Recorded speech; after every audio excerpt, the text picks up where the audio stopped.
ఆ రోజు దేవుడైనటువంటి యెహోవా తండ్రిగా ఉన్న ఆ దేవుడు అబ్రహాముతో నిబంధన చేస్తే, ఈరోజు దేవుడు నీతో నిబంధన చేస్తున్నాడు. హల్లెలూయా! హల్లెలూయా! కావాలా ఈ వాగ్దానం అందరికీ? కావాలా దేవుడితో నిబంధన అందరికీ? అందరికీ పరలోకం కావాలి. అబ్రహాంతో దేవుడు వాగ్దానం చేశాడు. అబ్రహామా, 7 జాతుల్ని ఆ దేశము కనాను దేశాల్లోకి ఉన్నటువంటి వీళ్ళందరిని వెళ్ళగొట్టు. స్థలమంతా నీదే. ఈ స్థలమంతా నీకు ఇస్తున్నాను. ఈ స్థలమంతా కూడా నీ ప్రజలకి నీకు ఇస్తున్నాను. దేవుడు వాగ్దానం. ఈరోజు దేవుడు నీకు ఇస్తున్నాడు. నీ బిడ్డలకి ఇస్తున్నాడు. నీకు ఇస్తున్నాడు. పరలోక రాజ్యముని దేవుడికి వాగ్దానముగా చేయుచున్నాడు ఈ రోజున. ఆదికాండం 15:20 దేవుడు అబ్రహాముతో వాగ్దానము చేసినట్లుగా, నిబంధన చేసినట్లుగా ఈ రోజు నీతో నాతో నిబంధన చేయటానికి వచ్చాడు దేవుడు. ఈ వాక్యం చెప్పటానికి నేను కొన్ని రోజుల నుంచి శ్రమ పడుతున్నాను తెలుసండి. కొన్ని రోజుల నుంచి నలిగిపోతున్నాను. ఒక స్త్రీగా నిలబడి ఉన్నాను అంటే నా నెత్తి మీద ఎన్ని పనులు ఉంటాయో తెలుసండి. ఎన్ని పనులు ఉన్నాయి చక్కబెట్టుకుంటూనే వాక్యం వదలండి. పర్ఫెక్ట్గా నేను ఇక్కడికి రావాలి. నా దేవుడి చేతిలో అంబుల పొదిలో సిద్ధపరచబడినటువంటి ఒక బాణంగా రావాలి. దేవుడు నోరుగా నన్ను ఎంచుకున్నాడు. దేవుడికి స్తోత్రం. దేవుడు ఈ రోజున మనతో మాట్లాడుతున్నాడు. నీతో నేను నిబంధన చేసుకుంటున్నాను. పరలోకం నీకు ఇస్తాను. భూలోకం పరలోకం నీకు ఇస్తాను. నీ బిడ్డలకి ఇస్తాను. అబ్రహాంతో ఏం నిబంధన చేశాడు? అబ్రహాము కల్దీల దేశంలో ఉన్నప్పుడు, అబ్రహాం గారు కల్దీల దేశంలో ఒక అన్యుడుగా ఉన్నప్పుడు ఆయన భక్తిని, ఆయన విశ్వాసాన్ని, ఆయన యథార్థతని చూసి అబ్రహాంతో అన్నాడు, అబ్రహామా వచ్చేయ్, నీ తండ్రి ఇంటి నుండి, నీ బంధువుల యొద్ద, నీ స్వదేశము నుండి, అక్కడ ఉన్నటువంటి నీకున్న పరిసర ప్రాంతాలన్నిటి నుంచి వదిలేసి నువ్వు వచ్చాయి. వచ్చేసాడండి. ఆదికాండం 12 దేవుడు మాట మీద నమ్మకం ఉంచుకుని వచ్చేసాడు. ఎక్కడికి వెళ్ళాలో తెలీదు. దేవుడు నడిపించాడు, నడిపించాడు, నడిపించాడు. చిట్ట చివరికి కనాను దేశానికి నడిపించాడు. అప్పుడు అంటున్నాడు, అబ్రహామా, ఇదిగో ఈ దేశంలో ఈ 7 జాతుల వాళ్ళు ఉన్నారు. కానీ నీ బిడ్డలకి నీ దేశాన్ని నీకు ఇచ్చేస్తాను. స్వాస్థ్యముగా, ఆస్తిగా నీ బిడ్డలకి నేను ఇస్తాను. వాగ్దానం చేసిన వాడు నమ్మకస్తుడండి. ఈ దేశమంతా నీ బిడ్డలకి స్వాస్థ్యముగా ఇస్తున్నాను. దేవుడికి స్తోత్రం. హల్లెలూయా. అబ్రహాముకి వాగ్దానం చేశాడండి. అబ్రహాంకి వాగ్దానం చేసిన తర్వాత ఒకానొక టైం వచ్చింది. అబ్రహాం గారు టైం అయిపోయింది. అబ్రహాము, ఇస్సాకు, యాకోబు సంతానం వచ్చేసరికి ఆ దేశంలో బహుభయంకరమైనటువంటి కరువు సంభవించింది. భయంకరమైనటువంటి కరువు సంభవించినటువంటి వేళలో యోసేపు గారు ఐగుప్తు దేశంలో 2వ రాజుగా ఉన్నాడు, ప్రధానమంత్రిగా ఉన్నాడు. ప్రధానమంత్రి స్థానంలో ఉన్నప్పుడు యాకోబు గారి యొక్క పర్యవేక్షణలో ఉన్నప్పుడు వీళ్ళందరూ ఈ దేశంలో కరువు వచ్చింది. ఆ కరువు వచ్చినప్పుడు యోసేపును బట్టి ఈ 70 మంది కూడాను, తండ్రి అయిన యాకోబుతో సహా 70 మంది యోధా జాతికి సంబంధించినటువంటి వారు, అబ్రహాము ఇంటి వారు ఐగుప్తు దేశానికి వెళ్ళిపోయారు. ఐగుప్తు దేశానికి 70 మంది వెళ్ళిపోయారు. యోసేపు గారు ఉన్నంత వరకు వారి యొక్క జీవితం బాగానే ఉంది. గోషేను ప్రాంతంలో వాళ్ళు ఉన్నారు. కొంతకాలం వాళ్ళు చాలా సంతోషంగానే ఉన్నారు. యోసేపు చనిపోయిన తర్వాత ప్రారంభమైనాయండి వారి కష్ట నష్టాలు. ఎందుకంటే యోసేపు అంటే ఎవరో తెలియనటువంటి ఒక రాజు అధికారం వచ్చేసింది. ఎవరా రాజు? ఫరో రాజ్యం వచ్చేసింది. ఫరో అధికారం వచ్చేసింది. ఫరో అధికారం వచ్చిన తర్వాత అతనికి యోసేపు అంటే ఎవరో తెలియదు. అతను అనుకుంటున్నాడు, అతని ఆలోచన ఏంటంటే, ఈ ఇశ్రాయేలీలు మనకన్నా బలవంతులు, మనకన్నా శ్రేష్టమైన వారు, ఎప్పుడైనా యుద్ధం వచ్చినప్పుడు ఆ శత్రువులతో వీళ్ళు చేయి కలిపి మన మీదకి తిరుగుబాటు చేస్తారు, కాబట్టి వాళ్ళని అణిచివేయాలి.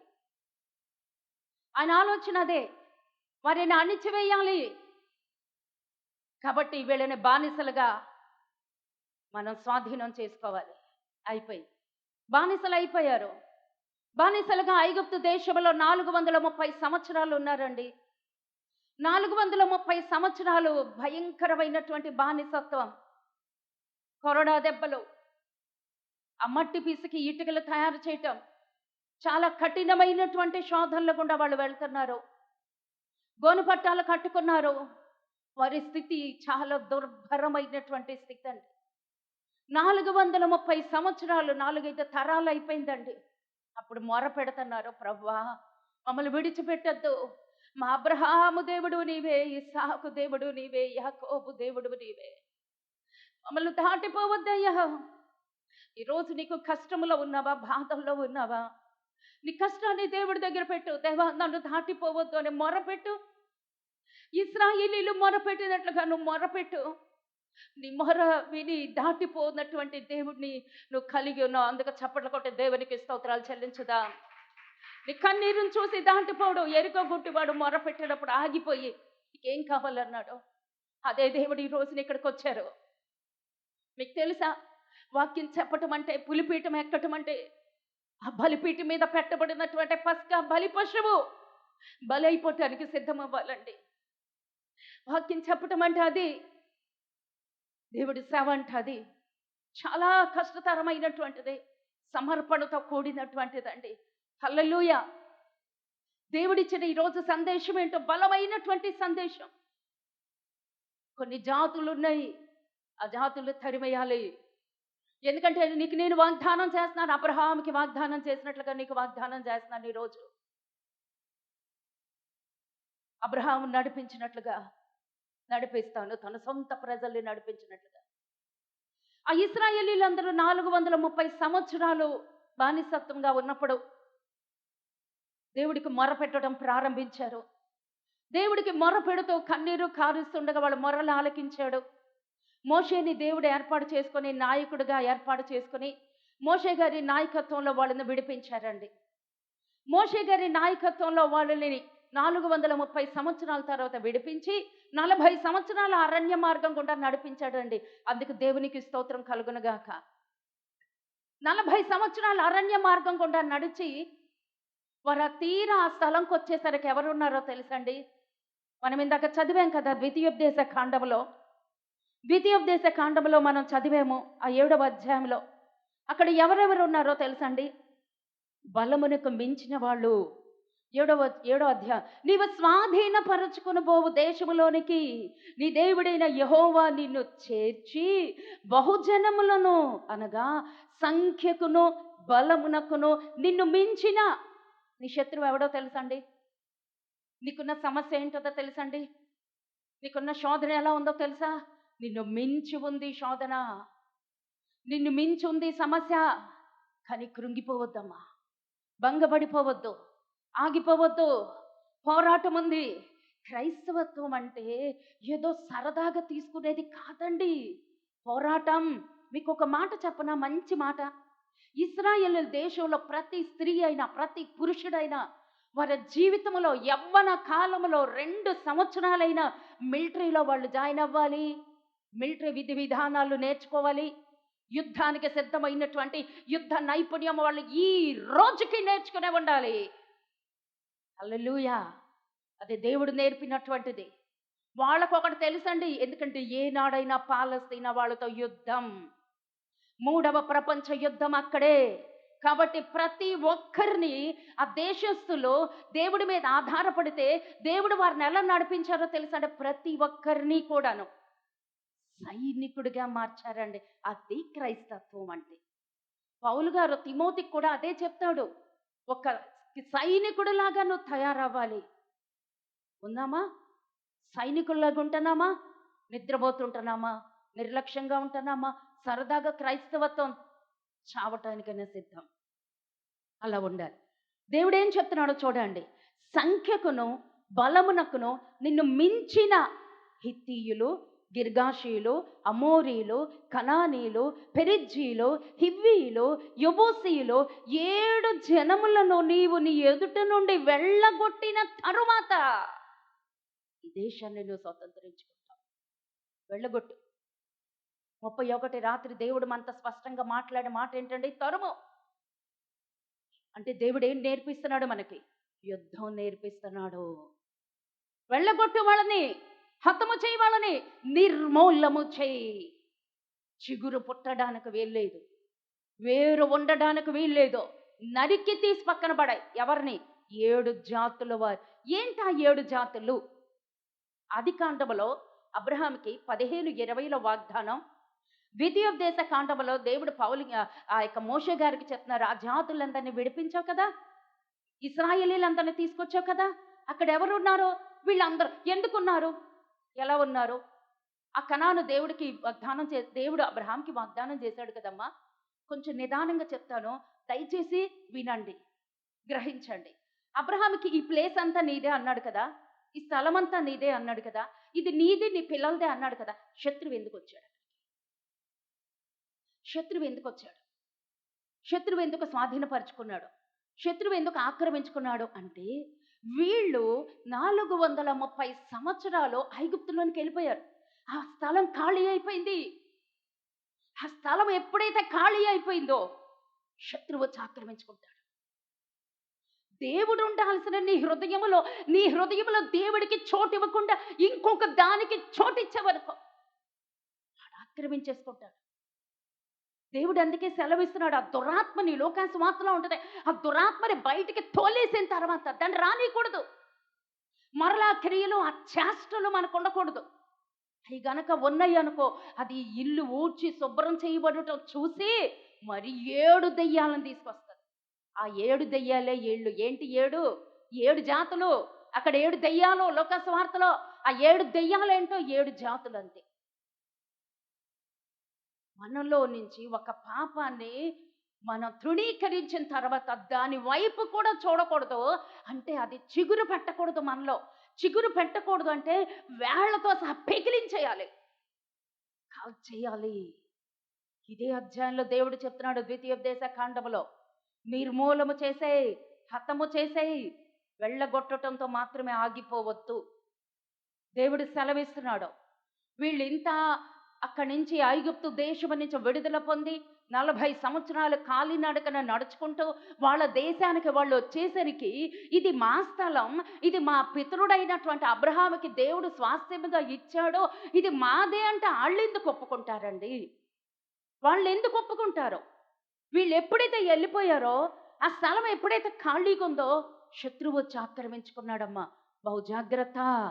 నీ హృదయములో దేవుడు మాత్రమే ఉండాలి, శత్రువుకి చోటు ఇవ్వటానికి వీల్లేదు. హల్లెలూయా, హల్లెలూయా. సరే, ఒక్క మాట ఇందాక అన్నా, నువ్వు చదివావు కదా, ఎక్కడన్నా వాక్యం అది తీయన్నా మళ్ళీ. ఆదికాండం 10వ అధ్యాయము చెప్పాలి. 10వ అధ్యాయమా 15వ అధ్యాయమా? 10-15 నేను చదువుతాను. కనాను తన ప్రథమ కుమారుడగు సీదోనును, హేతును, యెబూసీయులను, అమోరీయులను, గిర్గాషీయులను, హివ్వీయులను, ఇక్కడ చాలా చాలా చాలా జాతులు ఉన్నాయి. 20వ వచనం లాస్ట్ చూడండి. వీరందరూ హాము కుమారులు. మా అర్థమవుతుందా? ఈ యెబూసీయులు, తర్వాత కనానీయులు, పెరిజ్జీయులు, హివ్వీయులు, ఈ గిర్గాషీయులు, అమోరీయులు, వీళ్ళందరూ ఎవరు చెప్పండి? అర్థమైందిగా ఎవరు? ఎవరికి పుట్టారు వాళ్ళు? ఎవరి సంతానం వాళ్ళు? అక్కడే ఉందండి, వాక్యం అంతా అక్కడే ఉందండి. హాము సంతానం. హాము ఎవరు? అందరూ చెప్పాలి. హాము ఎవరు? నోవహ కొడుకు హాము. హాములో నుంచి ఎందుకు ఇలాంటి చెడు విత్తనం వచ్చింది? నిమ్రోదు మనవడు. హల్లెలూయా. ఈ కనాను అన్నవాడు ఎవరు అంటే హాములో నుంచి వచ్చిన సంతానం. హాము ఎవరు అంటే నోవహకి రెండో కొడుకు. జలప్రళయం తర్వాత వచ్చినటువంటి ప్రపంచమంతా ఉన్న సంతానం ఈ యొక్క షేము, హాము, యాపేతు, 3 కొడుకుల్లో నుంచి వచ్చిందండి. ఎవ్వరూ కన్ఫ్యూజ్ అవ్వద్దు, నిమ్మళంగా నేను చెప్తాను, అర్థమైపోవాలి. జలప్రళయం వచ్చి అంతా తుడిచిపెట్టుకుపోయిందా అమ్మా? అమ్మయ్య, ఇంతవరకు అర్థమైంది, దేవుడికి వందనాలు. జలప్రళయం తర్వాత అంతా కొట్టుకుపోయారు కదమ్మా. ఉన్న కుటుంబం 8 మందే. వాళ్ళెవరు? నోవాహు కుటుంబం. నోవాహుకి 3 కొడుకులు, 3 కోడళ్ళు, తన భార్య. మొత్తం 8 మంది. అంటే సంతానం ఎవరిలో నుంచొచ్చింది? ముగ్గురిలో నుంచొచ్చింది. పెద్ద కొడుకు ఎవరు? షేము. మధ్యలో వాడెవరు? హాము. మూడవరెవడు? యాపేతు. అయితే ఈ కనానీలు, పెరిజ్జీలు, హివ్వీలు, అమోరీలు, గిర్గాషీలు, యెబూసీలు వీళ్ళందరూ ఎవరి సంతానం? రెండో వాడు హాము సంతానం. దేవుడు ఏమంటున్నాడు? తోసేయాళ్ళని, వెళ్ళగొట్టేయాళ్ళని, హతము చేసేయాళ్ళని, నిర్మూలన చేసేయాళ్ళని. ఎందుకు? నోవాహు కొడుకేగా. నోవాహు కొడుకులో నుంచి 4వ తరం కనాను కదా. ఎందుకు? నోవాహు తరంలో ఉన్నటువంటి ఆ రెండో కొడుకుకు పుట్టినటువంటి ఆ సంతానాన్ని అంతటిని ఎందుకు దేవుడు నాశనం చేసే అంటున్నాడు? శాపం. శాపం. తండ్రి మీద ఉన్న శాపం, తండ్రి మీద ఉన్న శాపం కుమారులకు వచ్చేసింది. హాము శాపగ్రస్తుడు. హాము ఎందుకు శాపగ్రస్తుడయ్యాడు? జలప్రళయం అయిపోయిన తర్వాత అరారోతు పర్వతం మీద ఆ పడవ ఆగినప్పుడు, భూమి మీద నీరు ఆరిపోయినప్పుడు, దేవుడు వారిని బయటికి పంపించినప్పుడు, దేవుడు వారిని బయటకు పంపించి మరలా మీరు ప్రబలండి, భూమి అంతా విస్తరించండి, భూమిని అంతా మీరు నిండింప చేయండి అని వారిని ఆశీర్వదించినప్పుడు చాలా సంతోషం ఉన్నారు. విత్తనం వేశాడు, 100 ఫలం వచ్చింది. ఆ ఫలము ఏంటి? ఆ ఫలం అంటే ద్రాక్ష తోట వేశాడు నోవాహు. ఆ ద్రాక్ష తోట వేసి ముసలి వయసులో ఏం చేశాడు? ఆ ద్రాక్ష తోటని ఉన్న ద్రాక్ష కాయలు, ఆ ద్రాక్ష రసాన్ని మితిమీరి తాగి మత్తుడై వస్త్రహీనుడయ్యాడు. మితిమీరి ఉండడానికి ఇది వీల్లేదు. దేవుడు నీకెంతిస్తే అంతే కట్టుకో, నీకెంతిస్తే అంతే. దాని కొరకు ప్రాకులాడద్దు. మితిమీరిపోయిందండి అతని ఆశ, దురాశ. మితిమీరి తాగి ఆ గుడారంలో పడుంటే కట్టుకున్న వస్త్రం కూడా పోయిందండి. తన శరీరం మీద వస్త్రం లేదు, వస్త్రహీనుడిగా ఉన్నాడు. అప్పుడు రెండో వాడు హాము చూశాడు. తన తండ్రి దిశమూలలో చూశాడు. తన తండ్రి ఆ యొక్క వస్త్రహీనుడై ఉండటం, దిగంబరిగా ఉన్నాడని వచ్చి ఉన్న ఇద్దరికి చెప్పాడు. మా బాగా వినండి. వచ్చి అతను చూశాడు.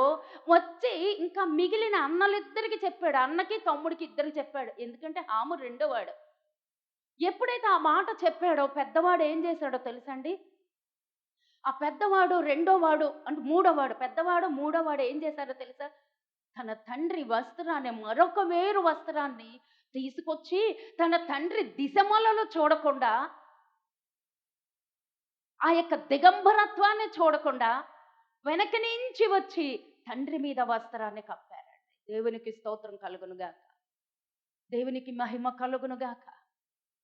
తన తండ్రి దిగంబరత్వాన్ని ఆ కొడుకులిద్దరూ చూడలేదు. తన తండ్రి తప్పుని, తన తండ్రి పాపాన్ని ఎత్తి పెట్టలేదు, చూడలేదు. అక్కడ పాపాన్ని కప్పేశారు, దిగంబరత్వాన్ని కప్పేశారు. ఎందుకంటే నోవాహు నీతిమంతుడు. ఆదికాండం 7వ అధ్యాయంలో దేవుడే సాక్ష్యం ఇస్తున్నాడు. అందుకే దావీదుకు ఆ మాటలన్నీ బాగా తెలుసండి. సౌలు అభిషేకం కోల్పోయినా అభిషేకించిన వాడిని నేను ముట్టుకోను. అభిషేకం అంటే అంత పవర్. ఈజీగా మాట్లాడేయొద్దండి ఎవ్వరును. అంత ఈజీగా తీసుకోవద్దు. తల్లైనా తండ్రైనా ఇక సేవకుళ్ళైనా సరే, అభిషేకానికి అంత పవర్. నోవాహు నీతిమంతుడు, సాక్ష్యం ఇచ్చాడు దేవుడు, కానీ దారి తప్పాడు. కానీ ఆ తప్పుని ఎత్తి చూపించాడండి హాము. రెండో వాడు హాము. షేము, యాపేతు తప్పుని కప్పారు, పాపాన్ని కప్పారు. అందుకే వాళ్ళిద్దరూ దీవించమంటారు. అందుకే వాళ్ళిద్దరూ దీవించబడ్డారు. ఎప్పుడైతే ఆయన దిశమల్లలో చూశాడో, దిగంబరత్వాన్ని చూశాడో, చూడటం మాత్రమే కాదు, చెవులు కొరికాడు. అంతే, తండ్రి మెలుకు వచ్చినాక హాముని శపించేశాడు. దేవుడు దానికి అంగీకరించాడు. దీవెన అన్నదంత ఈజీగా రాదు, బహు జాగ్రత్త. తండ్రి ఎప్పుడైతే హాముని శపించాడో తనలో నుంచి వచ్చినటువంటి వంశాలన్నీ శపితం. దేవుడు దానికి అంగీకరించాడండి. తప్పు చేస్తే దేవుడు చూసుకుంటాడు, నువ్వెవరో పరీక్షించడానికి. ఒప్పుకోడు దేవుడు.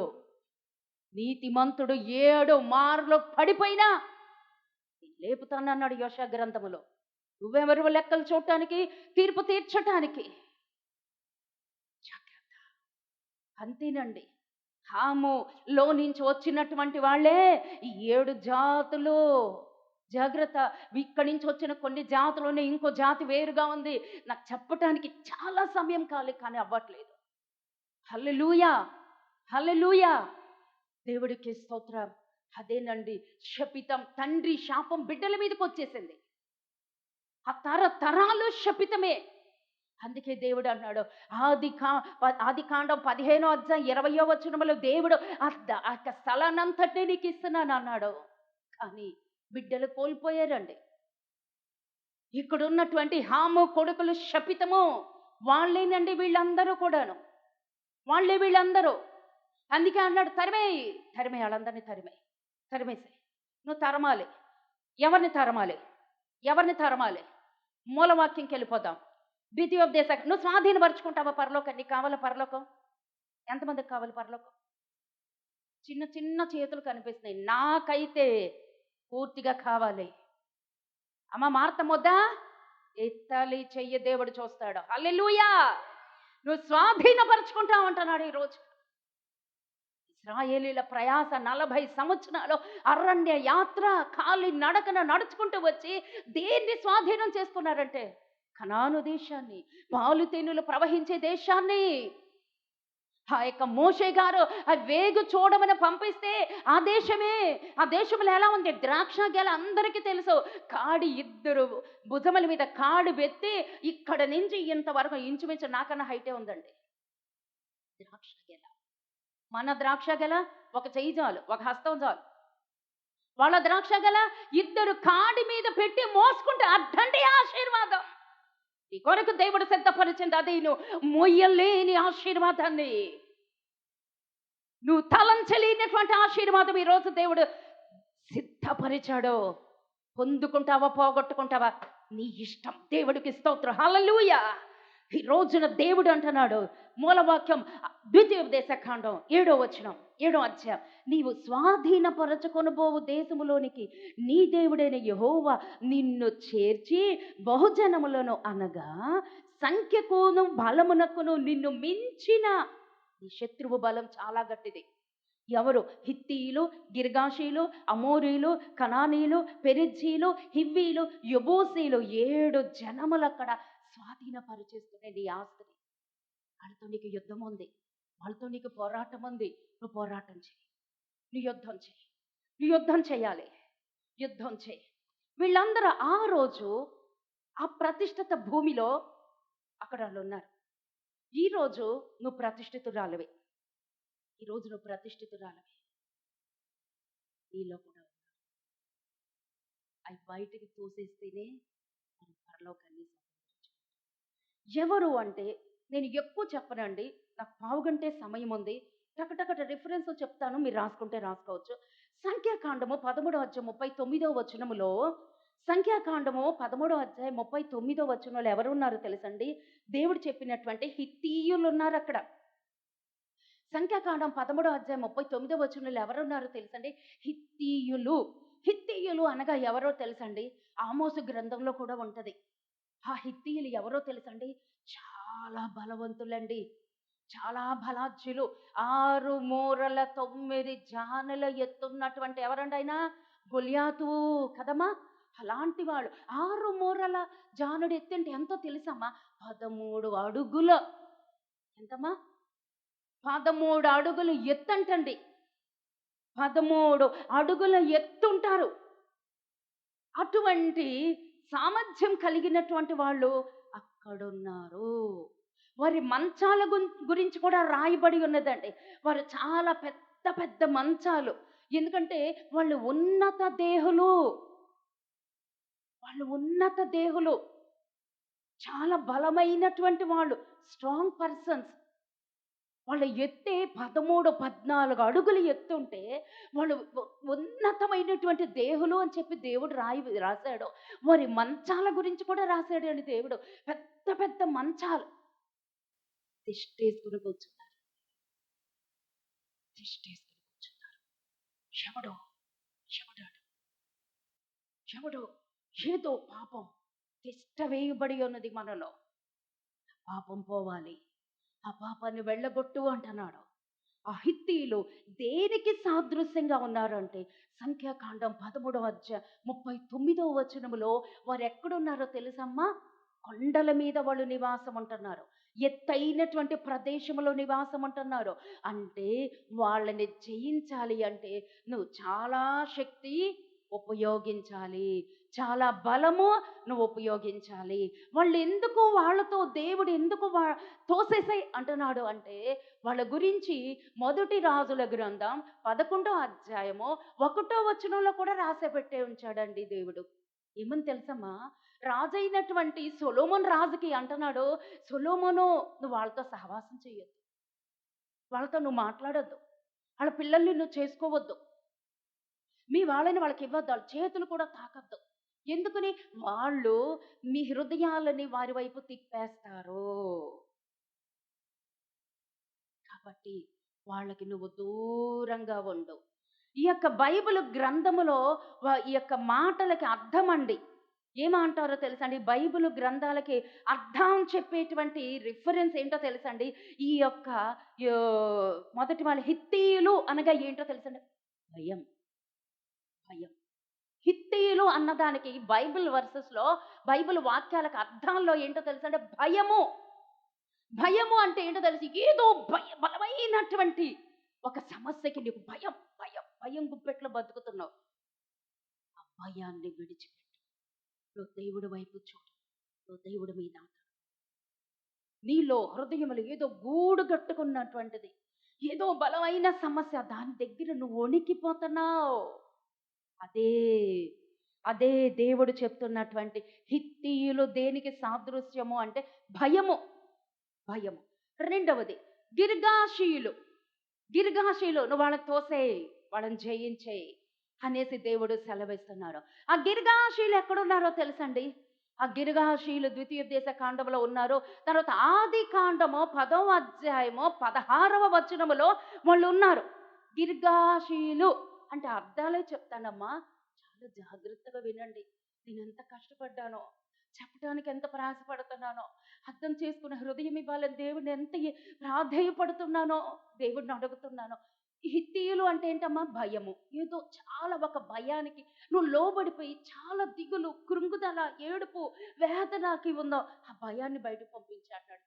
గిర్గాషీయులు అంటే ఏంటో తెలుసమ్మా? ఆది కాండం 10:16లో ఉంటుంది. వాళ్ళు దేనికి సాదృశ్యంగా ఉన్నారంటే ఇచ్చేటువంటి బైబిల్లో పేర్లకి అర్థం ఇచ్చేటువంటి నిర్వచనం ప్రకారం వాళ్ళని గిర్గాషీలు అన్నారు. దాని అర్థం ఏంటో తెలుసమ్మా? వాళ్ళు ఎవరో తెలుసా? మట్టిలో నివసించేవారు, సంచార జాతులు. అంటే వాళ్ళు ఏంటో తెలుసమ్మా? మట్టి. ఆ మట్టి ఏంటో తెలుసమ్మా? ఆ మట్టి ఏంటి? నల్ల మట్టి, మామూలు మట్టి కాదు. నల్ల మట్టితో ఇల్లు కట్టుకుంటారు వాళ్ళు. కట్టుకుంటారు, కొంతకాలం ఉంటారు, కూలగొడతారు, మరొక స్థిరత్వము లేనివారు. నల్ల మట్టి, నల్ల కొండ దేనికి సాదృశ్యమో తెలుసా? గిర్గాషీయులు అంటే సంచార జాతులు, అంటే స్థిరత్వము లేనివారు, స్థిరత్వము లేనటువంటి వారు. దేవుడు అన్నారు అలాంటి వాళ్ళని వెళ్ళగొట్టే.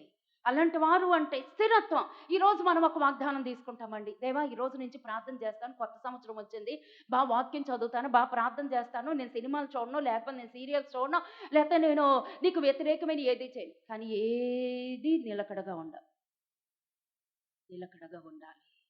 మీ ఆత్మీయ జీవితం స్థిరత్వము కలిగి ఉండాలి. స్థిరత్వం భూ సంబంధమైనటువంటి వాటి మీద మాత్రమే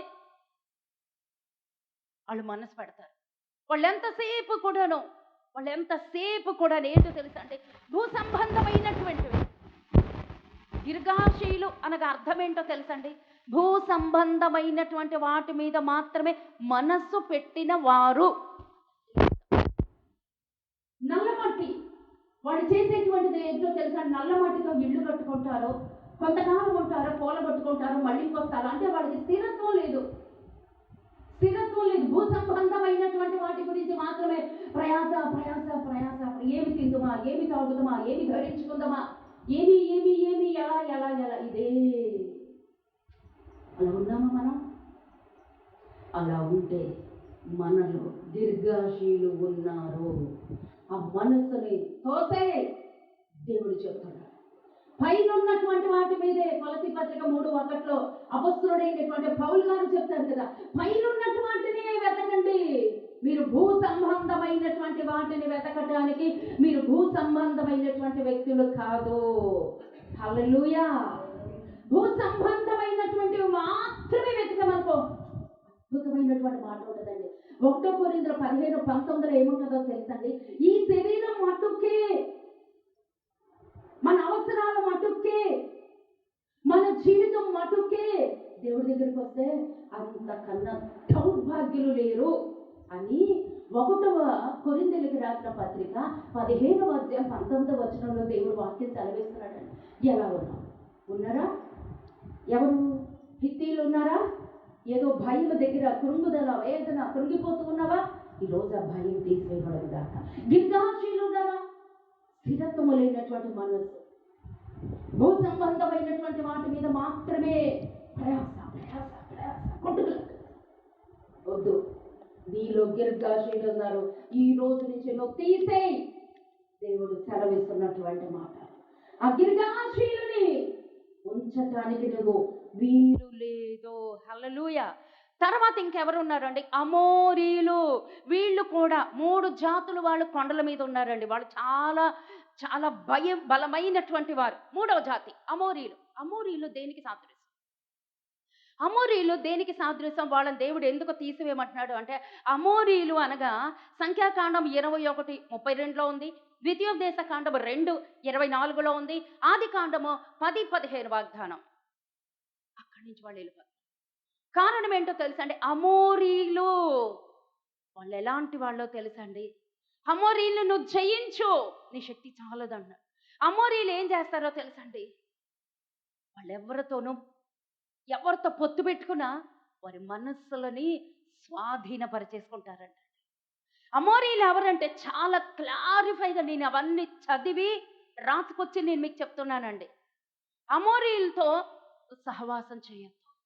అమోరీలు ఎందుకుని అని అంటే, ఎదుట ఉన్నటువంటి వారి మనస్సుని స్వాధీనపరుచుకొని దేవుడిచ్చి పక్క తీసేస్తారు. ఎందుకంటే వాళ్ళు చాలా విగ్రహారాధికులు. అమోరీలు విగ్రహారాధికులు. నీ మనసు మార్చేస్తారు. వాళ్ళ యొక్క విగ్రహాల వైపు నీ మనసును త్రిప్పేస్తారు. కాబట్టి వాళ్ళని ఉంచొద్దు. అంతేకాదు, అమోరీలు దేనికి సాదృశ్యమో తెలుసండి? కొండల మీద ఉంటారు కదమ్మా. ఈ పాయింట్ మాత్రం మర్చిపోద్దు. కొండల మీద నివసించేటువంటి వారు, ఆ కొండల మీద నివసించి ఉన్నత దేహంలో వీళ్ళొకరు అమోరీలు. వాళ్ళల్లో ఉన్నదేంటో తెలుసా? గర్వం, అహంభావం. అమోరీలు = అహంభావం, గర్వానికి సాదృశ్యం. అంతే, దేవుడు తేల్చి చెప్పేశాడు. సంఖ్యాకాండం 21:32, ద్వితీయోపదేశకాండం 2:24 దేవుడు సెలవిచ్చినది ఏంటో తెలుసా? అమోరీలు వాళ్ళ రూపము చూసుకుని, వారి బలము చూసుకుని, వారి ఎత్తు చూసుకుని అతిశయిస్తారంట. గర్వం, అహంకారం, అహంభావం. ఎవరి మాట వినరు. అటువంటి స్వభావం మనలో ఉండడానికి వీల్లేదండి. హల్లెలూయా, హల్లెలూయా. దేవునికి స్తోత్రం కలుగునుగాక. నెక్స్ట్ ఎవరున్నారు తెలుసండి? కనానీయులు. వీరు మళ్ళా చాలా చాలా చాలా డేంజరస్ ఫెలోస్ అండి. వాళ్ళు ఎవరో తెలుసండి? నిర్గమకాండం 3:8 ఉన్నారు, సంఖ్యాకాండం 33:55. ఇది మాత్రం నేను మీకు తీసి చూపిస్తాను. దయచేసి సమయాన్ని దేవుడికి అప్పగించేసుకుందామండి. సంఖ్యాకాండము 35:55 నేను చదివి తీరాల్సిందేనండి. కనానీయులు ఈరోజు మన దగ్గర ఏమైనా ఉన్నారేమో చూసుకుందాం. 35:55 అయితే వీరు మీ ఎదుట నుండి ఆ దేశ నివాసులను వెళ్ళగొట్టని ఎడల, ఏంటండి వెళ్ళగొట్టకపోతే దాని అర్థం, వెళ్ళగొట్టని ఎడల మీరు వారిలో ఎవరిని ఉండనిచ్చిదురో వారు మీ కన్నులలో ముండ్లుగాను మీ ప్రక్కలలో సోలములుగాను ఉండి మీరు నివసించు ఆ దేశములో మిమ్మును బాధ పెట్టుదురు. వాళ్ళని గనుక వెళ్ళగొట్టకపోతే వాళ్ళు ఎలా ఉంటారండి? మీ కళ్ళల్లో ముళ్ళు, వెంట్రుక పడితేనే అల్లాడిపోతాం. దేవుడు కనానీయుల్ని ఎవరితో పోలుస్తాడు? ముళ్ళు, ముళ్ళు. ఆ కళ్ళల్లో ముళ్ళుగా ఉంటారు. తర్వాత ఎలా ఉంటారండి? కళ్ళల్లో ముళ్ళుగా, ప్రక్కలో సోలాల పొడుస్తా ఉంటారు. కారణం ఎందుకు అంత అసహించుకున్నాడో, అంతలాగా దేవుడు ఎందుకు వాళ్ళకి అలా సాదృశ్యం ఇచ్చారు అంటే, కనానీయులు వ్యభిచారులు, కనానీయులు విగ్రహారాధికులు, కనానీయులు వ్యభిచారం, హేయ కృత్యములు. ద్వితీయోపదేశకాండం 20:15 అధ్యాయంలో వారు ఖచ్చితంగా రాసి పెట్టాడండి ఈ కనానీయుల గురించి. ద్వితీయోపదేశకాండం 20:15 ఏముందంటే, వారు చేయకూడని హేయమైన కృత్యములు వారు, కాబట్టి వారితో నువ్వు సహవాసం చేయొద్దు. వారిని ఉండనిస్తే నీకు శ్రమే. వాళ్ళని వెళ్ళగొట్టేయాలి. వాళ్ళు ఒక ముళ్ళుతో సమానం. కారణం వాళ్ళు వ్యభిచారులు. దైవ క్రమాన్ని వాళ్ళు ఇష్టపడరు. దైవ క్రమాన్ని వాళ్ళు ఇష్టపడరు. దైవ క్రమాలకు వాళ్ళు వ్యతిరేకంగా ఉంటారు. ఇంకోటి ఏంటో తెలుసా అండి? కనానీయులు = విగ్రహారాధికులు, వ్యభిచారులు, తర్వాత మూఢనమ్మకాలు. 3 రాసి పెట్టండి అక్కడ. కనానీయులు = విగ్రహారాధికులు, వ్యభిచారులు, మూఢనమ్మకం కలిగినటువంటి వారు, దైవ క్రమానికి వ్యతిరేకముగా ఉన్నవారు. చాలా జాగ్రత్త. ఆ యొక్క కనానీయులతో చాలా జాగ్రత్త. చివరికి వచ్చేస్తున్నాం. అలాంటి వాళ్ళతో నువ్వు స్నేహం చేయొద్దు.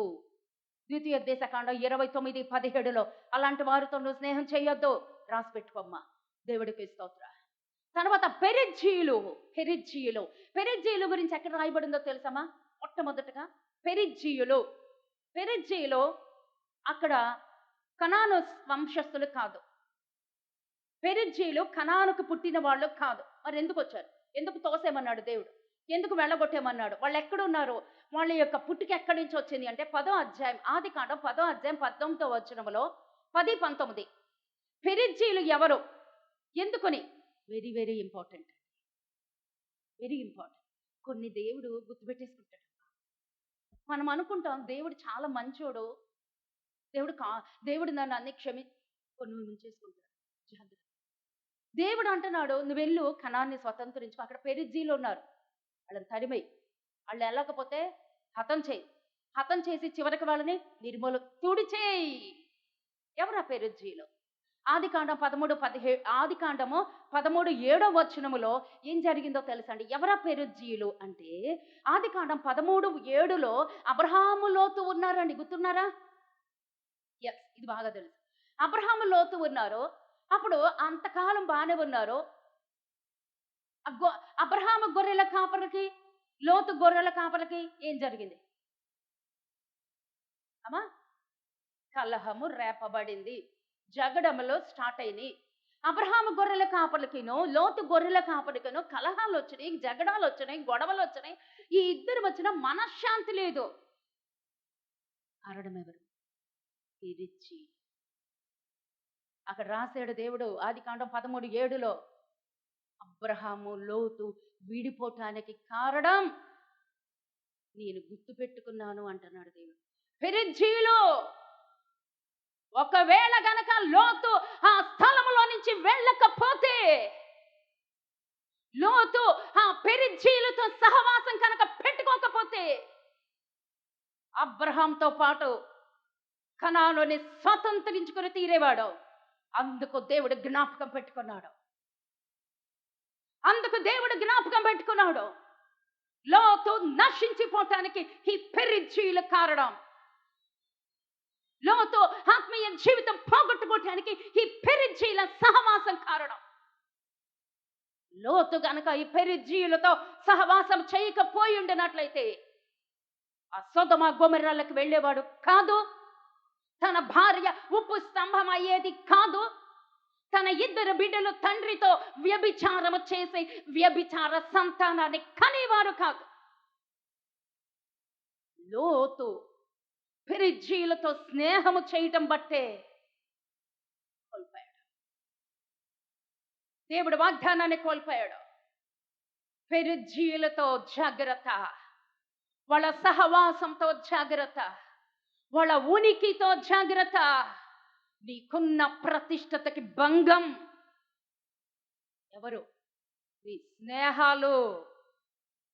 ఎవరితో నువ్వు పొత్తులు పెట్టుకుంటున్నావు, ఎవరితో నువ్వు స్నేహం చేస్తున్నావు, దేవుడికి వ్యతిరేకమైన స్నేహాల పెరిజ్జీలు కత్తిరించే ఈరోజు, తుడిచిపెట్టే ఈరోజు, వెళ్ళగొట్టే ఈరోజు, హతము చేసే ఈరోజు, నిర్మూలన చేసే ఈరోజు. ఇవన్నీ ఉంటే నువ్వు పరలోకి రావు. అది దేవుడు ఈరోజు మనకు నేర్పిస్తున్నటువంటి పాఠం, పరలోకపు పాఠం. పరలోకపు పాఠం. పరమగీతాలు ఏంటండి? పరలోకపు గీతం. ఈరోజు పాఠం ఏంటండి? పరలోకపు పాఠం. అనుకుంటున్నా నేను బాప్తిసం తీసేసుకున్నాను, రక్షణ పొందేసుకున్నాను, ప్రతి ఆదివారం దేవుడి దగ్గరికి సన్నిధికి వెళ్ళిపోతున్నాను, నేను పరలోకం వెళ్ళిపోతున్నాను అంటే నా భ్రమ, నీ భ్రమ. అది భ్రమే. భ్రమలో బతకద్దు, జీవితంలో బ్రతుకు. జీవితంలోకి వచ్చాయి. దేవుడికి అంత కోపం వచ్చిందండి పెరిజ్జీ. గుర్తుపెట్టుకున్నాడు. అబ్రహాం టైం అయిపోయింది, లోతు టైం అయిపోయింది, ఇసాకు, యాకోబు అందరు యోసేపు సంతానం అన్ని టైంలు అయిపోయినా గుర్తుపెట్టుకున్నాడు అండి. పెరిజ్జీల వల్లే లోతు భార్య ఉప్పు స్తంభం అయిపోయింది. పెరిజ్జీల వల్లే, వారి సహవాసం వల్లే ఆ యొక్క లోతు సొదొమ గొమొర్రాల దగ్గర కాపురం పెట్టాడు. పెరిజ్జీల వల్లే అక్కడి నుంచి వెళ్ళిపోవటం వల్లనే తన కుమార్తెలు ఇద్దరు వ్యభిచారులుగా మారిపోయారు. దీనంతటికి కాపురం పెరిజ్జీలతో ఉన్న సహవాసం, స్నేహం తోసే. ఎక్కడున్నారు వాళ్ళు? ఉండడానికి వీల్లేదు. హల్లెలూయా, హల్లెలూయా. ఇప్పుడు ఎక్కడికి వచ్చేసాం? హివీలు 6. చాలా చాలా చాలా వెరీ వెరీ వెరీ ఇంపార్టెంట్ లోనికి వచ్చేస్తాం. నాకైతే లోపల మంట పుట్టుతుందండి, లోపల మంట రగులుతుంది, లోపల మంట రగులుతుంది. దేవుడు ఎందుకింత బాధపడుతున్నాడు? దేవుడు ఎందుకింత వేదన పడుతున్నాడు? దేవుడు ఎందుకింత రగిలిపోతున్నాడు అంటే, లోతులాగా నువ్వు ఎక్కడ పోగొట్టుకుంటావో, లోతు భార్యలాగా ఎక్కడ పరలోకాన్ని కోల్పోతావో, లోతు కుమార్తెలాగా ఎక్కడ ఈ యొక్క పరలోకాన్ని పోగొట్టుకుంటావో అని బాధ, వేదన. అందుకే అంటున్నాడు, హివీలు ఎక్కడున్నారో తెలుసా? యెహోషువ గ్రంథం 9వ అధ్యాయం 3వ వచనం 4వ వచనంలో, వాళ్ళు కపటమైనటువంటి హృదయం కలిగిన వారు. వారు పైకి బాగానే ఉంటారండి. కపటం కపటం కపటం కపటం ఎక్కడుంది? అక్కడ యెహోషువ 9వ అధ్యాయం 3, 4లో వారు కపటమైనటువంటి ప్రమాణాలు చేస్తారు. నమ్మొద్దమ్మా, నమ్మొద్దు. వాళ్ళు బయటకు బాగానే ఉంటారు, చాలా బాగుంటారు, కానీ నీతో చెప్పింది చెయ్యరు. వాళ్ళు కపటమైనటువంటి ప్రమాణాలు చేస్తారా? కపట స్నేహితులు, కపటమైనటువంటి వారు. ఎవరాళ్ళు చెప్పానుగా, హివీలు. Very good, very good. వచ్చాం లాస్ట్ 7కి వచ్చేద్దాం, నాకు టైం అయిపోతుంది. 7కి వచ్చేద్దాం. యెబూసీలు ఎక్కడున్నారు? మూలవాక్యంలో ఎక్కడున్నారు వాళ్ళు? యెబూసీలు వాళ్ళు ఎక్కడున్నారు? సంఖ్యాకాండము 13వ అధ్యాయము 28 నుంచి నేను చదువుతాను. చాలా ఇంకా లాస్ట్ వచ్చేసాం. ఇదే అసలు మెయిన్ పాయింట్. పట్టుకుందాం. 13:28. అయితే ఆ దేశంలో నివసించు జనులు బలవంతులు, వారి పట్టణములో ప్రాకారములు గలవి, అవి మిక్కిలి గొప్పవి. మరియు అక్కడ అనాకీలను చూచితిమి, అమాలేకీలను దక్షిణ దేశములో నివసించుచున్నారు. హిత్తీయులు, యెబూసీయులు, అమోరీయులు కొండ ప్రాంతములలో నివసించుచున్నారు. వీళ్ళు ఎక్కడున్నారండి? కనానీలు ఎక్కడున్నారు? సముద్రం, యొర్దాను నదీ తీరాల్లో ఉంటే, అమ్మ వాక్యం అర్థమవుతుంది కదమ్మా? అర్థం అవ్వకపోతే నేను నించుంటాను ఎంతసేపు అయినా, లాస్ట్లో నన్ను వచ్చి అడగండి. హిత్తీయులు, యెబూసీయులు, అమోరీయులు కొండ ప్రాంతంలో నివసించారు. యెబూసీల దగ్గరే ఉందండి కరెక్ట్ వాక్యం అంతా. ఈ యెబూసీలు ఎక్కడున్నారో తెలుసా అండి? వాళ్ళని జయించడం కష్టం. ఎందుకో తెలుసండి? ఈ యెబూసీలు, మరి తర్వాత అమోరీయులు, తర్వాత హిత్తీలు, వీళ్ళని జయించడం కష్టం. వాళ్ళు ఎక్కడుంటారో తెలుసా? కొండల ప్రాంతం మీద ఉన్నారు. ఈ కనానీయులు, మిగతా వాళ్ళందరూ ఈజీగా యొర్దాను నది దగ్గర, ఆ తర్వాత సముద్రము యొద్ద వాళ్ళు నివసిస్తున్నారు. వాళ్ళు ఉండే ప్రదేశం ఇది. కానీ వీళ్ళు చాలా బలవంతులు. యెబూసీ. ఈరోజు నాలో ఏ మంట ఉంచాడో అదే మంట అందరిలో యేసు నామములో కలుగునుగాక. దేవుడు ఏం బోధించటానికి నలిగిపోతున్నాడో, ఏం చెప్పటానికి ప్రయాస పడుతున్నాడో అది అందరూ యేసు నామములో గ్రహించుదురుగాక. ఈ యొక్క యెబూసీలు ఎక్కడున్నారో తెలుసా? చివరి వాక్యం 2వ సమూయేలు గ్రంథం, 2వ సమూయేలు గ్రంథం. ఇక్కడే మన పాఠమంతా ఇక్కడే ఉంది. దేవుడు నిన్ను కోరుకున్న స్థలం ఇక్కడే ఉంది. నిన్ను ఈరోజు ఇక్కడికి నడిపించింది కూడా అందుకే. ఈరోజు నీతో మాట్లాడడానికి కూడా ఇదే ప్రాముఖ్యమైనటువంటి వాక్య సందేశం, చివరి సందేశం. 2వ సమూయేలు గ్రంథము 5వ అధ్యాయము, 2వ సమూయేలు గ్రంథము 5వ అధ్యాయం గనక మనం చూసుకున్నట్లయితే 6వ వచనంలో ఉన్నారు. యెబూసీలో దేశములో నివాసులై ఉండగా రాజును అతని పక్షమున ఉన్నవారును యెరూషలేమునకు వచ్చిరి. యెబూసీలో దావీదు లోపలికి రాలేడని తలంచి, నీవు వచ్చిన ఎడల ఇచ్చటి గ్రుడ్డివారును కుంటివారును నిన్ను తోలివేయుదురని దావీదునకు వర్తమానము పంపిరి. అయినను దావీదు పురమనబడిన సియోను కోటను దావీదు స్వాధీనపరుచుకొనెను. ఇది చదివేద్దాం. దావీదు స్వాధీనపరుచుకొనెను.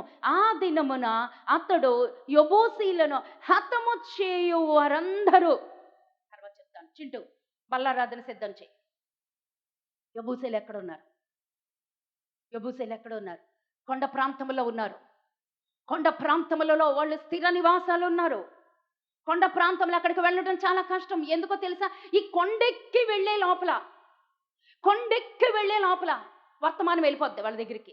దావీదు వచ్చేస్తున్నాడు, శత్రువు వచ్చేస్తున్నాడు, యుద్ధానికి వచ్చేస్తున్నాడు. సర్వ సైన్యం రణరంగం సిద్ధమైపోద్ది, యుద్ధం సిద్ధమైపోద్ది. శత్రువును ఓడించేస్తారు. అందుకే అక్కడికి వెళ్ళడం చాలా కష్టం. ఎవరు జయించలేకపోయారు. యెహోషువ టైంలో కూడా యెబూసీలతో యుద్ధమైంది. సౌలు టైంలో కూడా యెబూసీలతో యుద్ధమైంది. పూర్తిగా వాళ్ళని ఎవరిని కూడా నాశనం చేయలేకపోయారు. దావీదు టైం వచ్చిందండి. దావీదు టైం వచ్చినప్పుడు దావీదు 13 సంవత్సరాల అరణ్యంలో పరిగెత్తాడు. తర్వాత సౌలు తర్వాత దావీదు రాజైపోయాడు.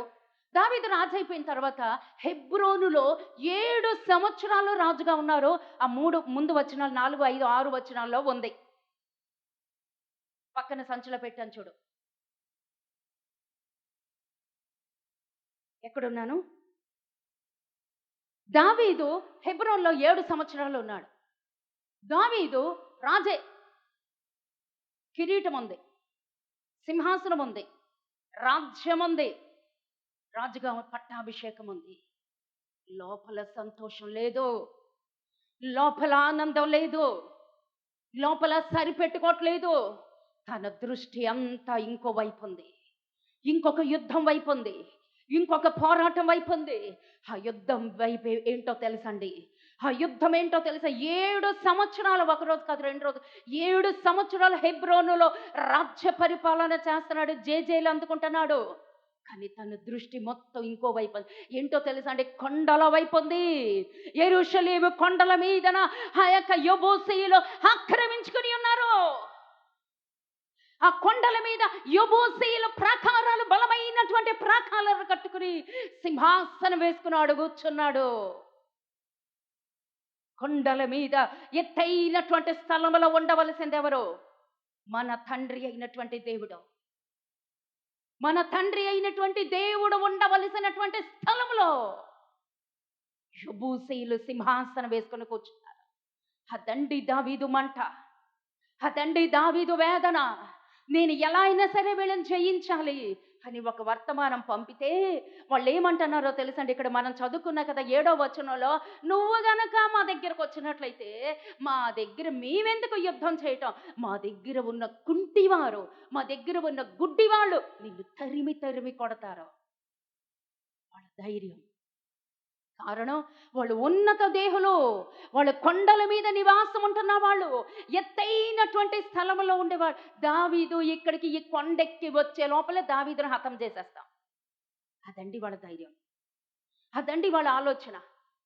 అయితే దావీదు దేవుడి సన్నిధిలో బలం కలిగి ఉన్నాడు, దేవుడి కొరకు మంట కలిగి ఉన్నాడు. దేవా, ఆ కొండల మీద వాడు సింహాసనం వేసుకొని కూర్చున్నాడు. ఆ సింహాసనం ఇది, ఆడిని నేను పడగొడతాను, వాణ్ణి నేను పడగొట్టడానికి శక్తి నాకు బలమి, ధైర్యం తెచ్చుకున్నాడు. వాళ్ళు శపథం చేశారు, సవాల్ చేశారు, నువ్వు గనక యుద్ధానికి వస్తే మేమక్కర్లా, మా దగ్గర ఉన్న కుంటి వాళ్ళు, గుడ్డి వాళ్ళు నిన్ను తరిమి తరిమి కొడతారంటే ఈరోజు నీకు రోషం కలగట్లేదా?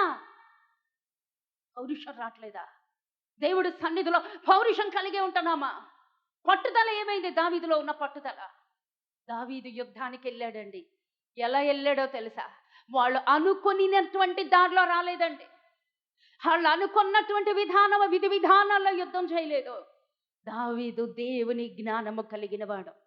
దావీదు ఆలోచించాడు, వీళ్ళని ఎదుర్కోవాలి, కొండెక్కాలి అంటే అడుగడుగున శత్రువులు ఉంటారు, బలాఢ్యులు ఉన్నారు, అక్కడ బలవంతులు అక్కడ రాయబడి ఉన్నది.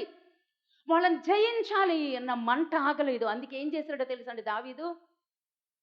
ఆ కొండల ప్రాంతం మీదకి వెళుతున్నటువంటి ఆ నీటి వాగుల్ని చూశాడండి. దేవునికి స్తోత్రం కలుగును గాక, హల్లెలూయా.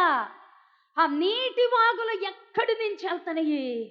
ఆ కొండల మీద ఉన్నటువంటి వారికి ఆ నీరు ఎలా వెళ్తుంది? 8వ వచనం, యెబూసీయులను హతము చేయు వారందరూ నీటి కాలువల పైకి వెళ్ళి. హల్లెలూయా. నీ నిజంగా మంట ఉంటే, దేవుడి కొరకు ఆశ ఉంటే, దేవుడి కొరకు మంట కనుక కలిగి ఉంటే ఏదో ఒక మార్గం తెరుస్తాడండి. ఈ రోజున ఇక్కడ ఒక బిడ్డ వచ్చిందండి. ఆ బిడ్డ 6వ నెల 7వ నెల కడుపుతో ఉన్న బిడ్డ. ఎక్కడి నుంచి వచ్చిందో తెలుసా అండి? బీచ్ దగ్గర నుంచి వచ్చిందండి. మొన్నొచ్చి ఏడుస్తుంది, ఆంటీ నాకెంత కష్టమైనా నేను వచ్చి తీరతాను, నా కొడుకుని తెచ్చి, నాకొచ్చే బిడ్డను తెచ్చి నేను మీ చేతుల్లో పెట్టేస్తాను, నా బిడ్డ నేను సేవకుడిగా పెంచాను. ఇంతవరకు నేను ఆ ప్రామిస్ ఎక్కడ వినలేదండి. నా బిడ్డను తెచ్చి నీ చేతుల్లో పెడతాను. హన్నా దగ్గర చూశానండి వాక్యంలో. నా మాట ఇక్కడ పులిపీఠం దగ్గరకు వచ్చి చెప్తుంది, నాకేం అక్కర్లేదండి, నాకేం ఆశించట్లేదు, నేను గర్భవతిగా ఉన్నాను, 6వ నెల 7వ నెల బిడ్డ. నాకు దేవుడు గర్భఫలం ఇచ్చాడు ఇన్ని సంవత్సరాల తర్వాత. ఆ బిడ్డను తీసుకొచ్చి నేను కని నీ చేతుల్లో పెట్టేస్తాను అంటే, నాకు ఏం చెయ్యాలన్నా మీరే చెయ్యండి, నా బిడ్డకి ఏం పెట్టినా మీరే పెట్టండి, పేరు పెట్టినా లేకపోతే ఏం చేసినా మీ చేతుల మీద అయిపోవాలి. ఎందుకంటే ఆ బిడ్డ కొరకు ఒకప్పుడు ప్రార్థించామని, చాన్నాళ్ళ నుంచి ఆ బిడ్డ గర్భము లేనప్పుడు ప్రార్థించిన తర్వాత ఆ బిడ్డకి గర్భం దేవుడు తెరిచాడని ఆ బిడ్డ నమ్మకం, ఆ బిడ్డ విశ్వాసం. నా బిడ్డను తెచ్చి కని నేను తీసుకొచ్చి నీ చేతుల్లో పెడతాను, నా బిడ్డను సేవకుడుగా పెంచండి. నేను ఇంతవరకు వినలేదండి అలాంటి మాట. ఆ బిడ్డ బీచ్ దగ్గర నుంచి లాస్ట్లో కూర్చుంది బిడ్డ మాధవి. ఆశ ఉంటే మార్గం తెరుస్తాడండి దేవుడు, మార్గం తెరుస్తాడు. బిడ్డ అంతా, ఆంటీ నేను శుక్రవారం కూడా వచ్చేస్తాను, ఎప్పుడే ఉన్నాయి అన్నీ చెప్పండి. అన్నీ వద్దులేమ్మా, గర్భవతి అయి ఉన్నావు నాకు తెలుసు, ఒక్క ఆదివారం చాలమ్మా, దేవుడు నిన్ను నిండారుగా దీవించేస్తాడు. అది ఆశను బట్టి. దావీదుకు ఒక ఆశ ఉందండి, ఎలాగైనా జయించేయాలి ఆ ఆశ. ఆశ ఈ రోజు నీకు కావాలి. శత్రువైతే బలంగా ఉన్నాడు, శత్రువైతే బలంగా ఉన్నాడు. దావీదుకి ఆలోచన పుట్టించాడు. ఈ కొండల ప్రాంతం మీదకి నీటి కాలువలు ఎలా వెళ్తున్నాయి? ఆ కాలువల్ని నేను ఈ మధ్య యూట్యూబ్లో కూడా చూశానండి. దావీదు తొలిపించినటువంటి ఆ కాలువలు, నీటి కాలువలు ఎలా నీరెళ్తుంది? ఆ నీటి కాలువ గుండా యుద్ధానికి ప్రయాణమై సిద్ధమై వెళ్ళాడండి యుద్ధానికి. చప్పట్లు కొట్టి దేవునికి స్తోత్రాలు చెల్లించదా? ఆ కొండల మీనించి జర జర జల జల జారుతూ ఉన్నటువంటి ఆ నీటి ప్రవాహానికి ఎదురెళ్ళాడండి. ఆ జల జల జారుచున్నటువంటి ఆ నాచు, ఆ నీరు, ఆ ప్రవాహం వాటికి ఎదురెళ్తూ దాని నుంచి వెళ్ళి యెబూసీలతో యుద్ధము చేసి వాళ్ళని సంహరించి సమూల నాశనం చేశాడు. చప్పట్లు కొట్టి దేవునికి స్తోత్రాలు చెల్లించుదాం. ఈరోజు కూడికి ఎందుకు? ఈరోజు వర్తమానం ఏంటి? ఈరోజు దేవుడి ఆలోచన ఏంటి? నిన్నెందుకు ఇక్కడికి తీసుకొచ్చాడు? నువ్వు స్వాధీనం చేసుకోవాలి. అబ్రహాంకి ఇచ్చిన వాగ్దానం భూలోకపు కనాను, పాలు తేనెలు ప్రవహించే దేశం. నీ వాగ్దానం పరలోక కనాను. నువ్వు పరలోకం స్వతంత్రించుకోవాలి. ఈ 7 జాతుల్ని తీసి పక్కన పడే.